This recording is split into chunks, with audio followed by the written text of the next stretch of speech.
I've just attended a talk about decarbonization where Benjamin Krieger, general manager at CLEPA, was part of, and he was so kind to spend a couple minutes with us. Thank you, Benjamin. So, No worries at all.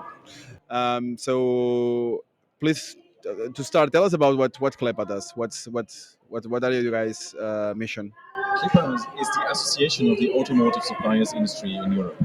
It's about 120, for the most part, global companies in the automotive supply chain, 12 national associations, and a few sector associations.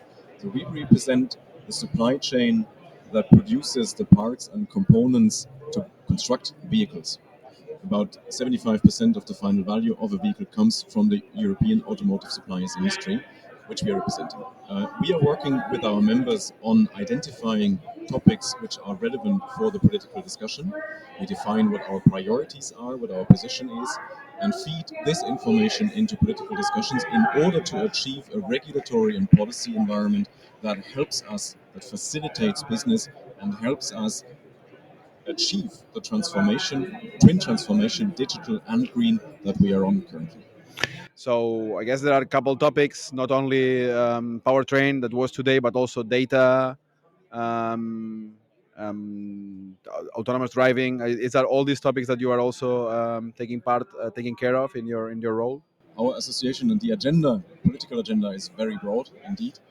Sustainability and environmental legislation plays an important role. CO2 regulation, Euro 7, for example, was an important topic for us. Data and digitalization, very important topics, strategically valuable for the industry, and of course, we are present there. We are a global industry, so international trade plays an important role. Competitiveness of the location European Union, technical regulation, technical harmonization on international level, very important from our point of view, and not to forget research and innovation. The automotive industry and the suppliers are the largest private investor in R&I in the European Union. We are working closely with the European Union and Commission to identify priorities for pre-competitive research support, and are organizing this discussion also with our members. Right, and the talk today was about the work, mostly about the workforce in Europe, so the social impact of battery based electric vehicles. So we've seen that Europe is very strong in the in combustion engine technology. China comes now with a new technology with already cost reduced. So what you described was a bit the trade-off between bringing in new technologies, but also keeping the workflow and keeping the unique selling point of Europe. So can you elaborate a little bit on that, on what you talked earlier? Yeah, yes. First of all, I would say we are, as an industry, very strong on innovation. We deliver the technology to make digitalization and sustainability in mobility happen. There is a lot of European technology and a lot of international technology in electric vehicles. May they come from China, may they come from the US, may they be produced in Europe. So that should not be forgotten. We are quite at the forefront of these developments. But we also have to see that other regions may have rules and policies that help industry more than in the European Union. That is something that we need to take a closer look at and improve on.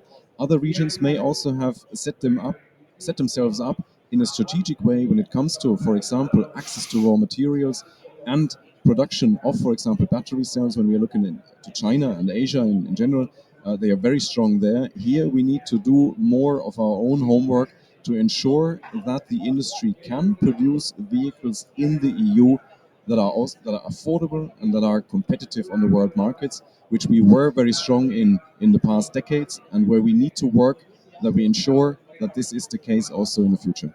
Right.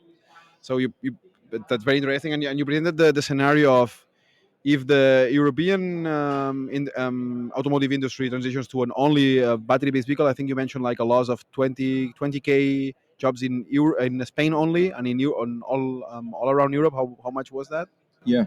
So this is now the regulatory environment.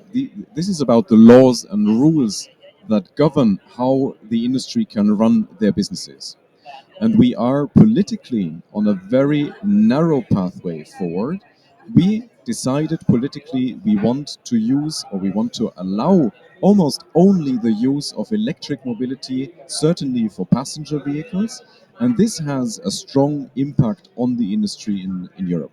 We did a study 2.5 years ago that quantified the impact on employment of pretty much the regulatory environment that we are seeing now, and the study had as a result a loss predicted of 500,000 jobs in the industry, Oh. of a total of 1.7 million directly employed in the suppliers industry. That's almost a third, and almost the entire employment in the conventional drivetrain businesses.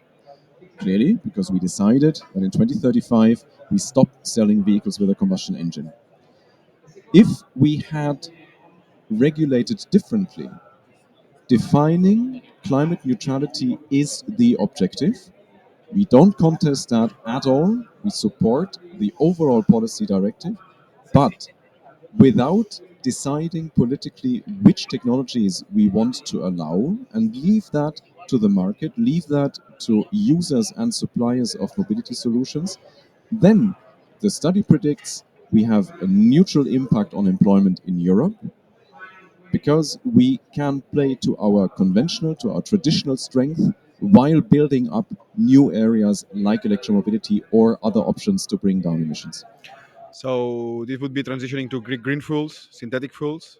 Uh, From are our the point of view, we are technology agnostic. We are open for all technologies and we do research and development, we do innovation in all areas that you can imagine. I don't know which ones are the ones that win in the end, which will dominate the scenery of the future and mobility of the future. I'm pretty sure it's going to be a mix, but we need to leave that to the to the users market. and suppliers to figure out what works best.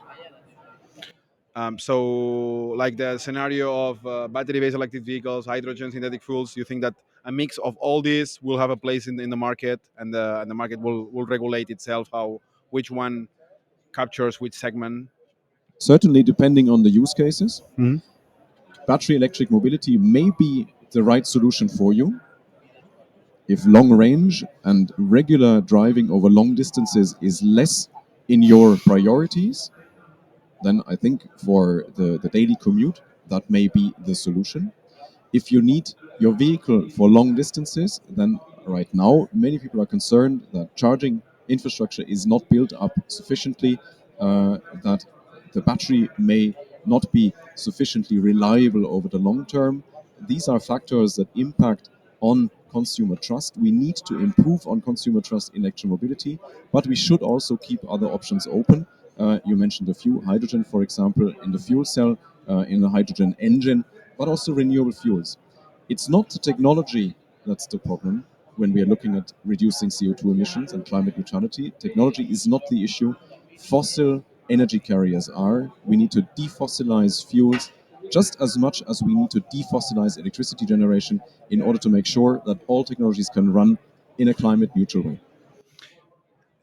One goal is climate neutrality. The other goal is also reducing pollution in urban areas. So these synthetic fuels still have a pollution in urban areas. So as you mentioned, depending on the use case, you may have one sweet spot for one case or another. Maybe one last question. How you see like Southern Europe, Spain in particular, can position in this like new setup, generation of e-fuels. We have a lot of sun here. We're like 20 degrees today here in Valencia. What are the areas you think that Spain in particular can position itself in this new play of different alternative technologies These were coming? two questions in one, and two important ones, so I will take the liberty responding to both. First of all, Euro 7, pollutants in urban areas, for example. I would like to say that vehicles as they are now, of the latest technology standards, are quite clean, but we also said very clearly where the combustion engine has to play a role going forward. It needs to be improved further. We thought and we are convinced for Euro 7, more ambition would have been possible and should have been done in the regulation. Opportunities for Spain. I think there's plenty opportunity for Spain. I think there's a big advantage when it comes to energy prices, certainly compared to other countries.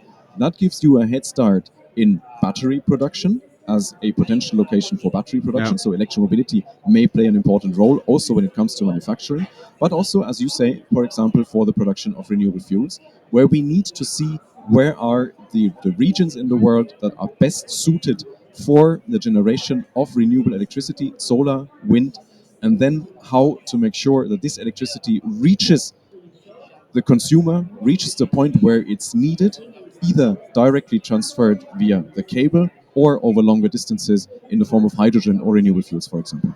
Awesome. Thanks a lot, Benjamin, for taking the time to talk with us today, and have a great show.